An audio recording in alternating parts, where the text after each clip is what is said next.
नमस्ते बच्चों, स्वागत है आपके अपने YouTube चैनल दीक्षा क्लास स्टडी में। तो बहुत दिनों से मेरा क्लास नहीं आ रहा था, आप लोग बहुत इंतजार कर रहे थे कि निसार सर कब क्लास देंगे।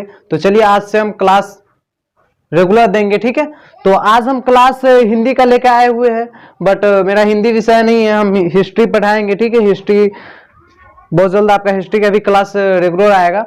तो आज हम हिंदी का पदखंड कहिए या काव्य खंड कहिए, काव्य खंड का 11 नंबर चैप्टर लेके आया हूं, क्योंकि हमने इससे पहले क्या किए थे, आपको गदखंड के पूरे 1 से लेके 12 तक की पूरी तैयारी ऑब्जेक्टिव का करा चुके थे, ठीक है। उसके बाद पदखंड में भी हम 10 तक करा चुके थे। 11 और 12 मात्र 2 चैप्टर बाकी था। तो हम कहे कि आज हम इसका करा देते हैं, उसके बाद फिर एक दिन हिंदी का जो 12 नंबर चैप्टर बचा हुआ है उस 12 नंबर चैप्टर को कराकर इसका ऑल ऑब्जेक्टिव खत्म हो जाएगा। उसके बाद हम पुनः अपने इतिहास पे चलेंगे, इतिहास के दुनिया में चलेंगे, इतिहास पढ़ेंगे और किस तरह से पढ़ा जाता है हम बताएंगे भी, ठीक है। तो आज हम लेकर आए हुए क्या, पदखंड कहिए या काव्य खंड कहिए। काव्य खंड का 11 नंबर चैप्टर का नाम है लौटकर आऊंगा फिर, ठीक है। लौटकर आऊंगा फिर। इस कहानी में हम कुल 20 ऑब्जेक्टिव प्रश्न की चर्चा करेंगे। जैसे पहले करते थे स्क्रीन रिकॉर्डिंग वीडियो में भी हम 20 ही प्रश्न लाते थे हर एक वीडियो में, किसी में 22-23 रहा होगा, किसी में 16 भी रहा होगा।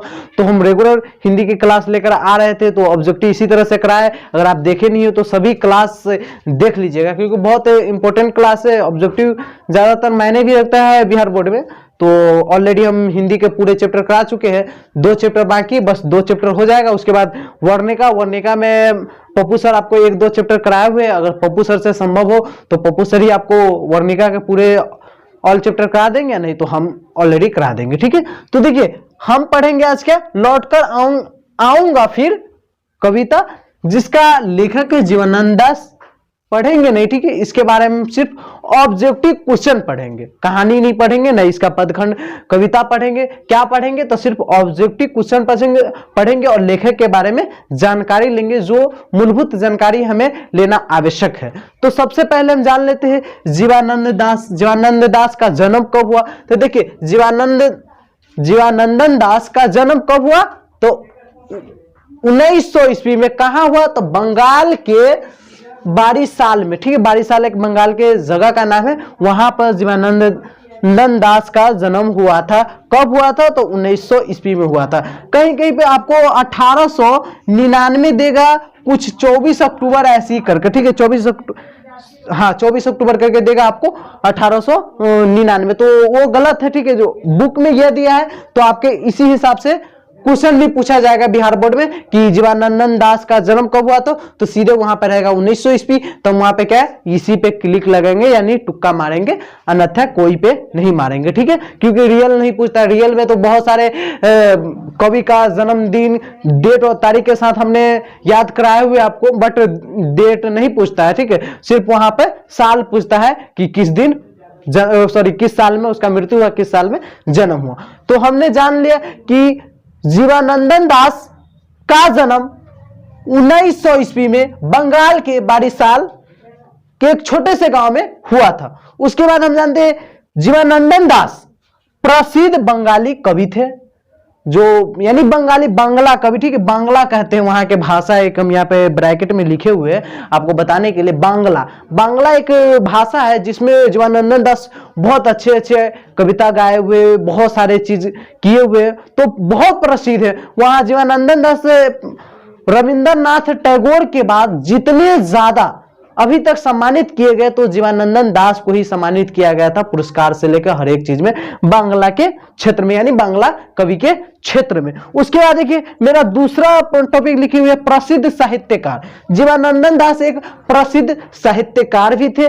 जीवानंदन दास क्या थे, एक प्रसिद्ध साहित्यकार भी थे। अब जान लेते हैं कि जीवानंदन दास का मृत्यु कब हुआ, तो जीवानंदन दास का मृत्यु 22 अक्टूबर 1954 ईस्वी में हुआ। हम यहाँ पे डेट के साथ लिखे, परंतु आपको सिर्फ कितना याद करना है, यही याद करना है। सिर्फ क्या याद करना है, 1954 ईस्वी में जीवानंदन दास का मृत्यु हुआ था। और डेट के साथ याद कर लेते हैं तो आपको आने वाले चीज में काम आएगा, क्योंकि बिहार बोर्ड में डेट के साथ नहीं पूछता है। तो कब हुआ था, तो मृत्यु 22 अक्टूबर 1954 ईस्वी में इसका मृत्यु हुआ था। अब इसके बाद आप लोग अगर चाहते हैं इसको उतारना तो उतार लीजिए, क्योंकि इसके बाद हम जस्ट 15 से 20 प्रश्न ऑब्जेक्टिव का चर्चा करेंगे, उसके बाद इस वीडियो को खत्म करेंगे। तो जल्द उतारिए जब तक हम साइड होते हैं। धन्यवाद। हाँ, तो चलिए अब हम कुछ ऑब्जेक्टिव प्रश्न पे बात करते हैं, ठीक है। तो मेरा पहला प्रश्न है, जीवानंदन दास किस भाषा की कवि है? अभी हम आपको बताया कि जीवानंदन दास किस भाषा के कवि है, तो बांग्ला भाषा की कवि है। जीवानंदन दास किस भाषा की कवि है, तो बांग्ला भाषा की कवि है। दूसरा प्रश्न है, लौटकर आऊंगा फिर कविता का, देखिए आधा ही लिखे क्योंकि आप लोग ऐसे समझिएगा कि बोर्ड पे उतार ले, तो आप अधूरा नहीं रहिए, क्योंकि बोर्ड पे उतारिएगा तो आपको समझ में नहीं आएगा, क्योंकि हम बहुत चीज इसमें अधूरा लिखे हम बोलेंगे, उसके आधार पे आप समझिएगा तो आपको समझ में आ जाएगा। तो देखिए, लौटकर आऊंगा फिर कविता का हिंदी अनुवाद किसने किया था? प्रश्न हमारा दूसरा यह है कि लौटकर आऊंगा फिर कविता का हिंदी अनुवाद किसने किया था? आपसे एग्जाम में बहुत ही मोस्ट वीवीआई क्वेश्चन है, यह बार बार पूछा जाता है आपके लिए कि लौटकर आऊंगा फिर कविता का हिंदी अनुवाद किसने किया था। तो हम क्या लिखेंगे? प्रयाग शुक्ल, प्रयाग शुक्ल जी या प्रयाग शुक्ल। तीसरा प्रश्न मेरा, कविता में उल्लू कहां बैठा है? कविता में यानी कविता में उल्लू कहां बैठा हुआ है? तो कपास के पेड़ पर। कविता के अनुसार, क्योंकि कविता में उल्लू की चर्चा की गई है, तो कविता में उल्लू कहां बैठा हुआ है? तो कविता में उल्लू कपास के पेड़ पर बैठा हुआ है। चौथा प्रश्न मेरा, लौटकर आऊंगा फिर कैसी कविता है? देखिए, लौटकर आऊंगा फिर कैसी कविता है? तो कैसी कविता है? राष्ट्रीय चेतना की। बहुत इंपॉर्टेंट क्वेश्चन है यह भी कि लौटकर आऊंगा फिर कैसी कविता है? तो राष्ट्रीय चेतना की। अगला प्रश्न मेरा, कवि मृत्युपरांत कहां की लालसा करता है? देखिए यहां पे और छूट गया है, तो इसलिए बोले आप लोग बने रहिएगा तभी आपको समझ में आएगा। ऐसे रोक कर अब चाहिएगा इसको नोट कर ले तो आपको कुछ नहीं समझ में आएगा, ठीक है। तो देखिए प्रश्न कह रहा है कि कवि मृत्युपरांत कहां की लालसा करता है, यानी कवि मरने के बाद कहां की लालसा करता है, यानी कहां जाने की लालसा करता है। यानी कवि कैसा लालसा करता है कि हमारा जो मृत्यु हो कहां हो, यही प्रश्न कहने का अर्थ है। तो कवि मृत्युपरांत कहां की लालसा करता है? तो अपने मातृभूमि बंगाल की लालसा करता है, यानी इच्छा करता है कि काश हम जहां पे जन्म हुए, यानी मातृभूमि मतलब क्या होता है हिंदी इसका? जन्मभूमि, यानी जहां पे कवि का जन्म हुआ वहीं पर यह मरना भी चाहते। कवि की एक लालसा है यानी इच्छा है। मेरा अगला प्रश्न है, जीवानंदन दास को जाना जाता है, जीवानंदन दास को किस आधार पे सबसे ज्यादा जाना जाता है? तो बांग्ला के आधुनिक कवि के नाम पे सबसे ज्यादा उसे जाना जाता है। जीवानंदन दास को बांग्ला के आधुनिक कवि के नाम पे सबसे ज्यादा जाना जाता है। आपको समझ में आ रहा होगा? नहीं समझ में आएगा कमेंट, लाइव चैट खुला हुआ है, आप लाइव चैट में कमेंट कीजिए, हम आपके प्रश्न का जवाब जरूर देंगे। अगर ऐसे नहीं दे पाए तो जस्ट आज ही रात के 9 बजे हम वॉइस चैट करेंगे। टेलीग्राम ग्रुप का भी लिंक डिस्क्रिप्शन में दिया हुआ है, आप वहां पे जुड़ जाइएगा। हम वॉइस चैट में आपके हर एक सवाल को क्लियर कर देंगे। तो अगला प्रश्न है मेरा, कवि किसके आमंत्रण की बात करता है? देखिए, कवि कविता में किसके आमंत्रण मतलब क्या होता है? बुलाना। क्या होता है? बुलाना। यानी कवि किसके आमंत्रण की बात करता है? तो नदियों और मैदानों की आमंत्रण की बात करता है। समझ में आ गया? अब मेरा अगला प्रश्न है, कवि अगले जन्म क्या बनने की भावना व्यक्त करता है? यानी जीवानंदन दास जो हमारे लौटकर आऊंगा फिर कविता के लेखक है, उन्होंने अगले जन्म में क्या बनने की संभावना व्यक्त करता है कि अगर हम इस दुनिया से चले जाएंगे तो अगले जन्म में हम क्या बन के आएंगे। हम भी नहीं जानते कि अगर हम मर जाएंगे तो अगले जन्म में क्या बन के आएंगे। अगर अच्छा कर्म किए रहेंगे तो फिर इंसानी बन के आ सकते हैं, नहीं तो किसी भी रूप में भगवान जन्म दे सकता है हमें। तो कवि वही कर रहा है कि कवि अगले जन्म क्या बनने की संभावना व्यक्त करता है। तो इसका राइट आंसर में लिखिएगा आप क्या?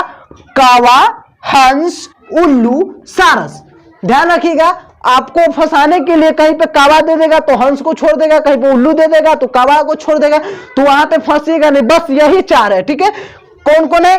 कावा, हंस, उल्लू, सारस। तो कवि मरने के बाद क्या संभावना व्यक्त करता है? तो उन्होंने संभावना व्यक्त की अगर हम मर जाएंगे तो अगले जन्म में हम कावा बन सकते हैं, हंस बन सकते हैं, उल्लू बन सकते हैं और सारस बन सकते हैं। आपको समझ में आ गया? देखिए एक बार फिर रिपीट कर लीजिए, उसके बाद हम फिर और 5-6 ऑब्जेक्टिव के चर्चा करेंगे, उसके बाद वीडियो को खत्म करेंगे। 5-6 नहीं, कम से कम 10 का चर्चा करेंगे। देखिए पहला प्रश्न मेरा, जीवनानंद दास किस भाषा के कवि है? तो बांग्ला भाषा की कवि है। और दूसरा प्रश्न मैं लौट कर आऊंगा फिर कैसी, यानी इसका हिंदी अनुवाद किसने किया था? तो प्रयाग शुक्ल ने किया था। लौट कर आऊंगा फिर कविता का हिंदी अनुवाद किसने किया था? तो प्रयाग शुक्ल जी ने किया था। बहुत इंपॉर्टेंट क्वेश्चन। तीसरा क्वेश्चन है, कविता में उल्लू कहाँ है? तो कविता में उल्लू कहाँ है? कविता में उल्लू कपास के पेड़ पर है। अगला प्रश्न मेरा, लौट कर आऊंगा फिर कैसी कविता है? तो लौट कर आऊंगा फिर कैसी कविता है? तो राष्ट्रीय चेतना की कविता, यानी राष्ट्र के लिए चेतना की कविता। बहुत अच्छी कविता, आप इसको पढ़िएगा, नहीं तो कोई सर पढ़ाएंगे चाहे हम ही पढ़ाएंगे तो आपको अच्छी तरह से समझ। अभी हम ऑब्जेक्टिव पर विचार कर रहे हैं तो ऑब्जेक्टिव को ही सिर्फ हमें देखना है, ठीक है। अगला प्रश्न मेरा जीवनानंद दास को जाना जाता है, तो जीवनानंद दास को बंगला के आधुनिक कवि के रूप में सबसे ज्यादा जाना जाता है। यानी बंगाल के आधुनिक कवि यानी बांग्ला भाषा के आधुनिक कवि कौन थे? तो जीवनानंद दास थे। अगला प्रश्न है, कवि किसके आमंत्रण की बात करता है? तो कवि किसके आमंत्रण की बात करता है? तो नदियों और मैदानों की आमंत्रण की बात करता है। अगला प्रश्न मेरा, कवि अगले जन्म क्या बनने की संभावना व्यक्त करता है? तो कवि अगले जन्म क्या बनने की संभावना व्यक्त करता है? कावा, हंस, उल्लू, सारस। मोस्ट वीवीआई क्वेश्चन है, ठीक है। इसको आप याद ही कर लीजिएगा। इसमें फंसने के लिए बहुत सारे ऑप्शन, 4 को ऑप्शन दे देगा, कहीं पे किसी को छोड़ देगा, कहीं पे किसी को छोड़ देगा, तो आप लोग फंसेगा नहीं। अगर आपको समझ में आ गया अब, तो आप इससे आप नोट कर सकते हैं। हम कुछ मिनट या कुछ सेकंड का टाइम देते हैं, उसके बाद हम फिर इससे आगे बढ़ेंगे। चलिए नोट कर लीजिए, जल्दी स्क्रीनशॉट लेना है तो स्क्रीनशॉट ले लीजिए। हाँ, तो मेरा अगला प्रश्न है, अगला प्रश्न मेरा क्या कह रहा है, कवि किसके बीच अंधेरे में होने की बात करता है? यानी कवि कविता में किसके बीच अंधेरे में होने की बात कर रहा है? यानी कवि, जो कवि है जीवनानंद दास है, वह किसके बीच बोल रहे हैं कि हम अंधेरे में रहने की भी बात है, वह सोच रहे हैं। तो क्या सरसों के बीच, जब कवि सरसों के बीच में रहते हैं तो वह क्या सोचते हैं कि हम अंधेरे में रह रहे हैं। अगला प्रश्न मेरा कह रहा है कि रूपसा क्या है? देखिए रूपसा क्या है? तो बंगाल की एक नदी है। रूपसा क्या है? तो बंगाल की एक नदी है। रूपसा क्या है? बंगाल की एक नदी है। आपसे यह प्रश्न पूछा जा सकता है एग्जाम में, ध्यान रखिएगा। अगला मेरा है, जीवनानंद दास की काव्य संकलन कौन कौन है? तो जीवनानंद दास की काव्य संकलन, यहां पे हम लिखे आलोक पृथ्वी है। क्या है? आलोक पृथ्वी है। दूसरा क्या लिखे? झारा पालक है। क्या है? झारा पालक है। और तीसरा क्या लिखे हम? महाविंगम है। क्या है? महाविंगम है। और इसकी एक प्रसिद्ध और है जिसकी चर्चा हम अगले